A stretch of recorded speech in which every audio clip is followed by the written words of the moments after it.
ماہرین کے مطابق پاکستان میں ہر سال 60 لاکھ بچے پیدا ہوتے ہیں، مگر ان میں سے صرف 2000 کو ہی ماں کے دودھ کے متبادل کی ضرورت ہوتی ہے۔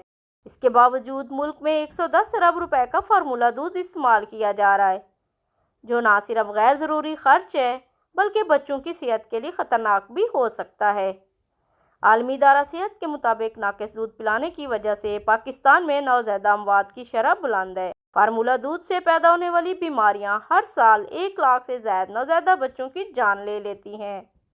ماہرین کا کہنا ہے کہ ماں کا دودھ ایک قدرتی تحفظ ہے جو بچے کو بیماریوں سے بچاتا، دماغی نشو و نما بڑھاتا ہے اور ایک صحت مند قوم کی بنیاد رکھتا ہے۔ پاکستان میں ماں کے دودھ کی اہمیت اجاگر کرنے کے لیے حکومت نے مؤثر اقدامات کا اعلان کیا ہے۔ وزیر مملکت برائے صحت ڈاکٹر مختار برت نے کہا، ماں کا دودھ ہی بچوں کے لیے بہترین غذا ہے، جبکہ بریسٹ فیڈنگ نہ کرانے سے معیشت پر بوجھ بڑھ رہا ہے۔